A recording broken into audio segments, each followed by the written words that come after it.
Ó, não caiu ninguém. Quem é representante da B, por gentileza?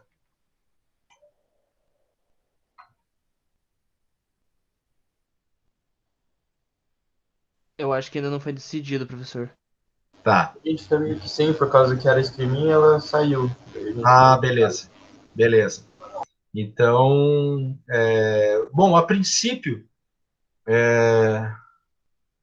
bom, vejam aí, a gente vai precisar que vocês escolham um representante, alguém pelo menos para receber as principais mensagens aí, tá? Então é importante vocês se agilizarem em relação a isso, tá? Obrigado, Matheus. Matheus, ó, você seria uma boa pessoa aí para ser o, o representante aí da turma B. Ninguém quer, até questionamos para alguém ser candidato, mas verdade, Matheus. Coloca no grupo, Matheus. Caroline também pode ser. Camille. Tá bom, Matheus. Bom, isso daí depois vocês decidem, tá? Não vou criar polêmica agora. Deixa eu só colocar aqui no chat os formulários de presença, tá? Esse que eu acabei de colar, eu já não lembro mais se é da A, se é da B, já te digo. Esse é da A, então 18A, esse que eu acabei de colocar. O próximo, B.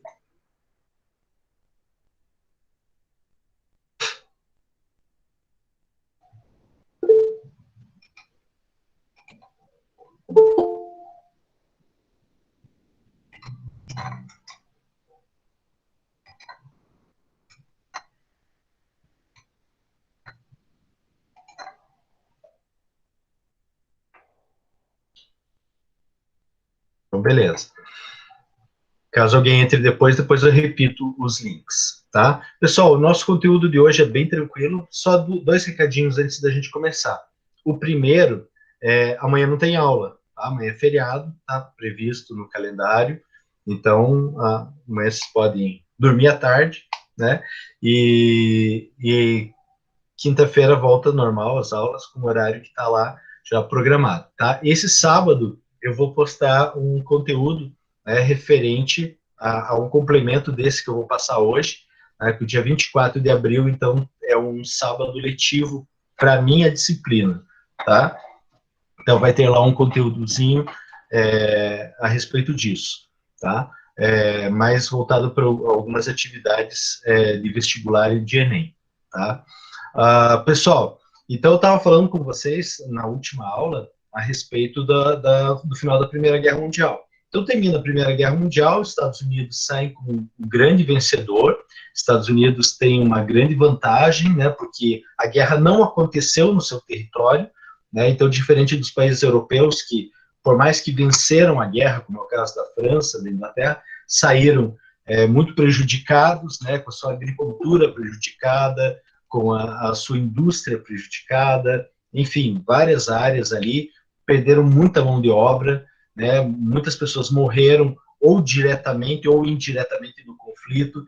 Vale a pena a gente lembrar, né, nesse contexto, até fiquem ligados para o vestibular e para o Enem de vocês, que logo após a Primeira Guerra Mundial, ou no finalzinho da Primeira Guerra Mundial, já engata a gripe espanhola.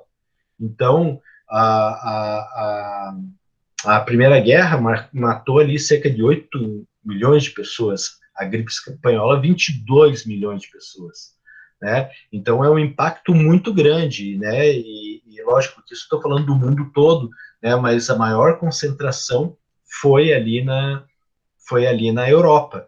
Então a Europa sai totalmente debilitada. Em contrapartida, nós vamos ter então Estados Unidos, que entram na Primeira Guerra como um dos países que mais devia para os europeus e sai da Primeira Guerra como um dos países para quem os europeus mais devem dinheiro.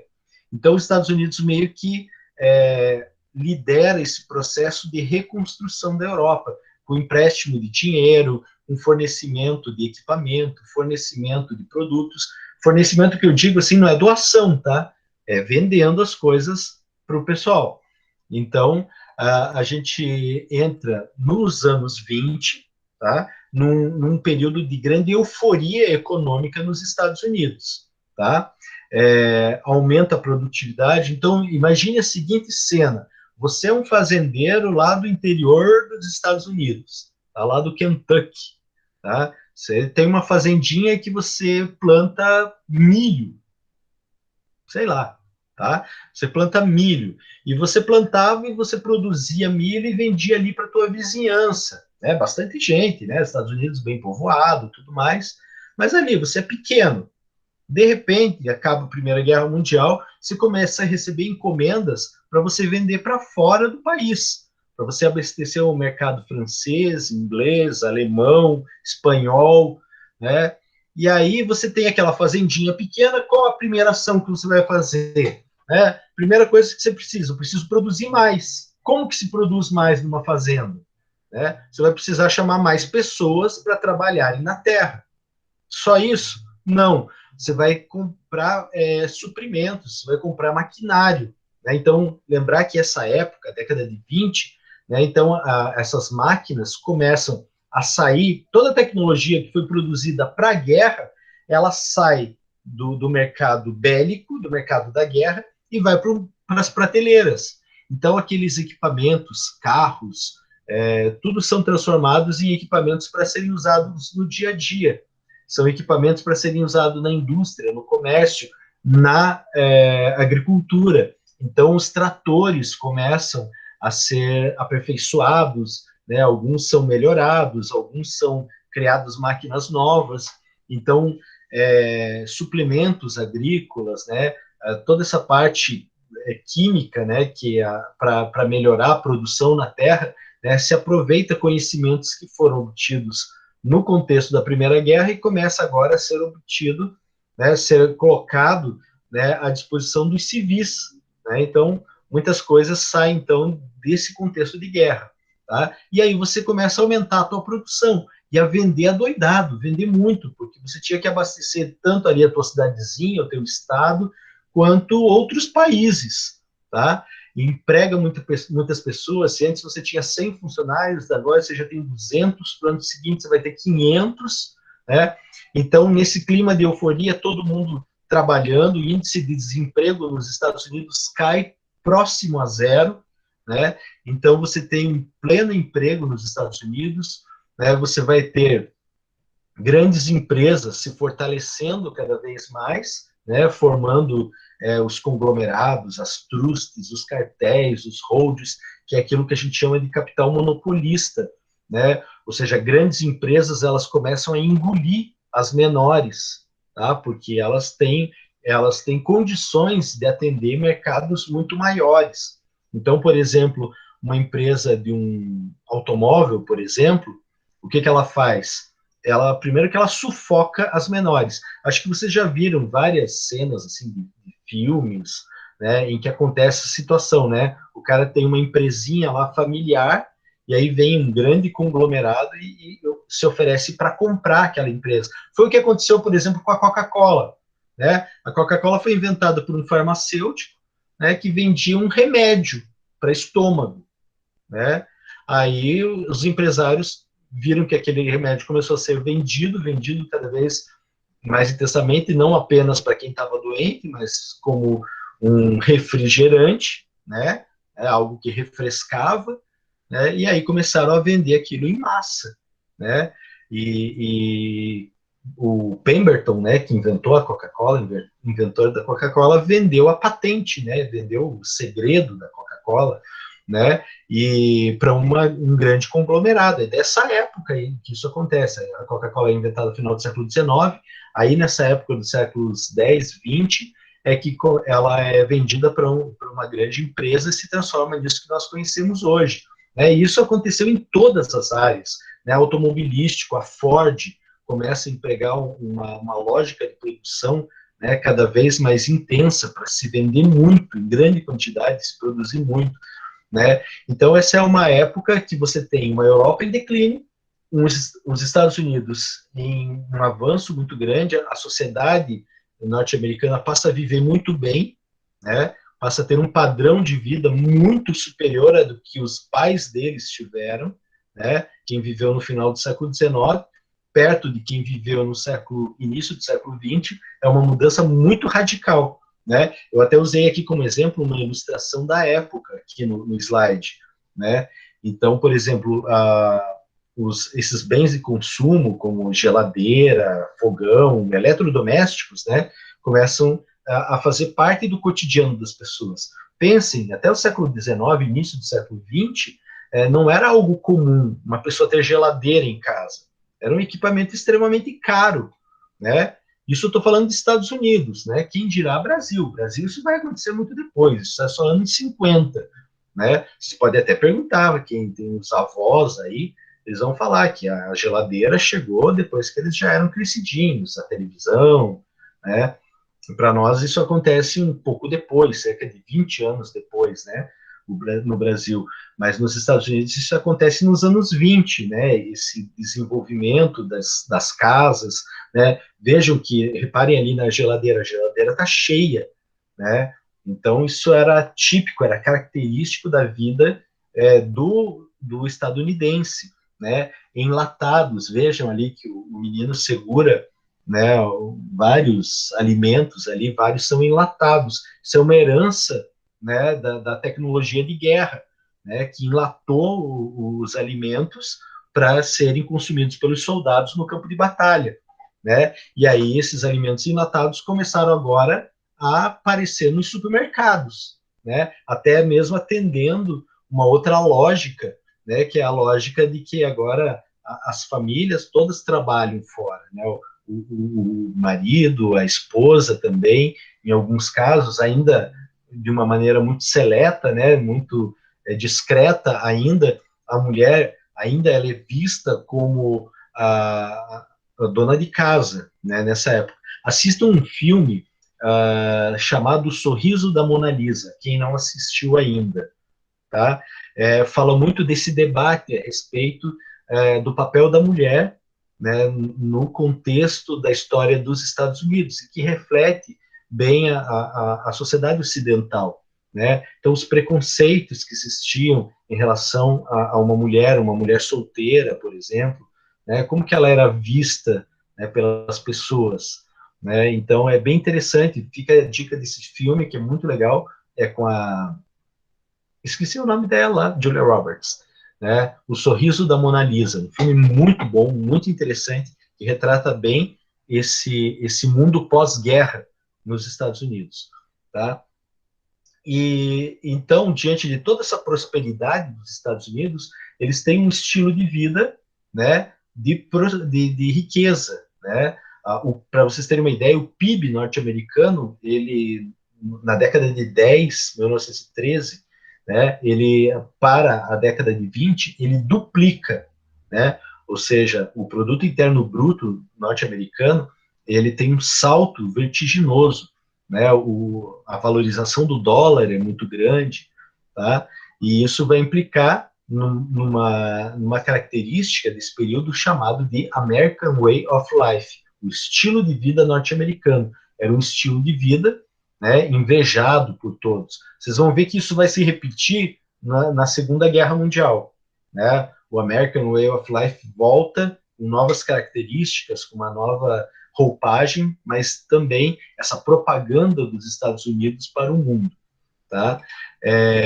Porém, o final da década de 20 vai ser marcado, então, pela crise, a crise econômica. Como que uma nação, né, que prosperava, pleno emprego, todo mundo trabalhando, todo mundo feliz da vida, aquela família margarina, né, como que isso tudo vai mudar, né, e levar uma catástrofe, né, que foi a crise de 29, né? Então a gente precisa entender essa lógica de que a produção, né, nos Estados Unidos, ela foi muito maior do que o consumo, tá? Tanto a produção quanto o consumo, né, vocês estão vendo aqui na tela, eles aumentaram, né, no pós-guerra. No entanto, se produziu muito mais do que se consumiu, até porque um elemento fundamental vai desequilibrar essa matemática aí, que é a reconstrução da Europa. Vejam que contraditório. Os bancos norte-americanos estavam com muito dinheiro, tinham muito dinheiro, muito investimento, eles vão financiar a reconstrução da Europa, ou seja, vão emprestar dinheiro para a França, para a Inglaterra, enfim, para todos os países, Alemanha, para os países europeus, para eles se reconstruírem. À medida que esses países se reconstroem, se recompõem, né, do desastre que foi a Primeira Guerra Mundial, eles param de comprar dos Estados Unidos. É uma coisa lógica. Né? Então, você que era lá um fazendeiro lá do Kentucky, né, no interior dos Estados Unidos, que vendia milho, né, para uma cidade, para várias cidades na França, por exemplo, de repente recebe a mensagem de que, olha, não precisa mandar mais 5 toneladas de milho, né, porque a gente está produzindo mais um pouquinho aqui, está aumentando a nossa produção, manda só 3 mil, que está bom para nós. Né? O que você vai fazer? Você tem lá 1.000 funcionários trabalhando para você na tua fazenda, você compra todo ano, você renova a tua frota de tratores, compra novos insumos para produzir para chuchu ou para milho. Né? E aí você estava esperando vender 8 toneladas, né? E aí, de repente, chega e fala, olha, a gente não vai querer mais 8, a gente vai querer só 3, a gente vai querer só 4, né? Qual vai ser a tua primeira ação, né? Dizer, eu não preciso produzir tanto, eu tenho que diminuir a minha produção. Como que eu diminuo a minha produção? Eu diminuo o número de empregados. Por que eu vou ter 1.000 pessoas trabalhando para mim, 500 pessoas trabalhando para mim, se eu não preciso produzir a mesma quantidade?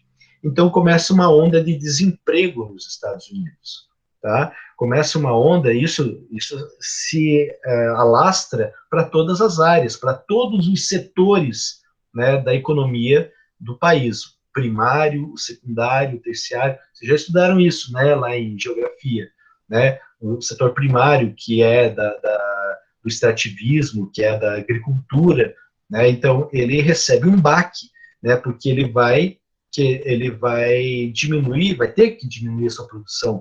A indústria também vendia lá não sei quantos 1.000 tratores, de repente recebe informação, opa, a gente não vai precisar de tanto trator assim, já diminui a produção. Como é que diminui a produção da indústria? Demissão. Vamos demitir uma galera.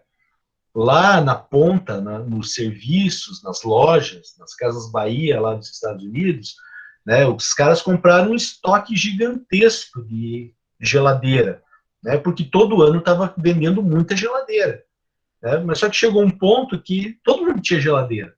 Vocês já ouviram, né, as pessoas mais velhas falando, na minha época, né, as coisas duravam mais, a geladeira era feita de ferro, né, o carro era feito de aço, né? É só você ter a infelicidade de bater o teu Celta em um Fusca, né? O que acontece, né? O Celta vira nada, né? Porque o material que era feito Fusca, ele era muito mais resistente. Então pense no passado, os eletrodomésticos eram feitos para durar uma vida inteira, né? Era feito de ferro, de aço, material de excelente qualidade. Então você não compra uma geladeira todo ano. Tá? Só que a indústria não tinha captado essa mensagem. A indústria estava produzindo cada vez mais geladeira. Só que chegou um momento que as pessoas pararam de comprar geladeira, porque elas já tinham geladeira. Você vai precisar mais do que 2 geladeiras em casa? Uma geladeira em casa? Não precisa. Né? Então você para de comprar. Ao mesmo tempo, você também ficou desempregado. Aí pior ainda, você não vai comprar mais nada. Né? E aí isso chega, né, no setor terciário, em que as pessoas param de comprar. Né? Então, estoques gigantescos nas lojas ficam paralisados. Né? O que o dono da loja faz? Começa a demitir funcionário. Né? Então, uma onda de demissão nos 3 setores muito grande. As pessoas nos Estados Unidos, elas estavam tão bem de vida antes dessa crise, que sobrava dinheiro. E o que as pessoas fazem quando sobra dinheiro? Põe na poupança, investe na bolsa. Né? Então, muita gente comprou ações da Bolsa de Valores. Algumas ações de empresas sérias, respeitáveis, que tinham realmente aquele produto a oferecer. Outras ações, elas eram especulativas. né? Pegavam lá, compravam uma ação de uma empresa lá que se especulava que poderia dar lucro, mas na verdade não dava nada, né? O que acontece quando você, né, que investiu na bolsa, que tinha dinheiro na poupança, agora está desempregado? O que você vai fazer? Opa, deixa eu pegar esse dinheiro agora porque eu vou precisar até arrumar outro emprego. E aí aconteceu das pessoas começarem a tirar o dinheiro do banco, a querer vender as ações. E vocês sabem que as ações, você compra elas, elas estão num preço. Se muita gente quer vender as ações, o que acontece com o preço dessa ação? Vai lá embaixo, né? Então começa a haver uma desvalorização das empresas, né? Isso vai culminar no dia 24 de outubro, onde muita gente queria se livrar das ações, vender logo as ações, os bancos não tinham dinheiro para pagar tanta gente querendo vender ação, querendo retirar o dinheiro da poupança, né, que quebrou a economia dos Estados Unidos, quebrou banco.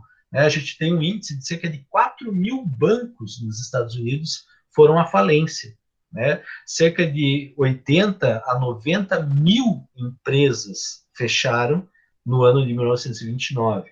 Tá? Então foi um caos, né? À toa que foi chamado o craque da Bolsa, né? A quebra da Bolsa de Nova York, né? Porque foi um caos e os Estados Unidos não foi para o buraco sozinho, levou todo mundo, né, capitalista junto com ele, né? Um exemplo, o Brasil. O que acontecia no Brasil nessa época? Né? O Brasil vivia a República do Café com Leite, né? A grande elite brasileira eram os cafeicultores. E para quem que esses cafeicultores vendiam o café? Vendiam aqui para dentro do Brasil, tá? Um comércio pequeno, mas a grande força da economia cafeeira era a exportação para os Estados Unidos, que eram os maiores compradores de café do Brasil. Exatamente de 1928 para 29 foi a maior safra de café da história do Brasil. Tá? E todo esse café que foi produzido, que foi plantado, que foi colhido, que foi beneficiado, esse café não foi comprado pelos Estados Unidos. E aí eram verdadeiras montanhas de café que ficaram apodrecendo pelas fazendas do Brasil, né, principalmente na região de São Paulo, aqui no norte do Paraná, Minas Gerais, né, vários cafeicultores foram à falência. Não é à toa que em 1929 para 1930 que acontece o quê? A Revolução no Brasil. Né? Em 1930 cai o governo do Washington Luiz e assume o poder quem? O Getúlio Vargas. Né? Qual é uma das primeiras ações que o Vargas faz quando assume o poder?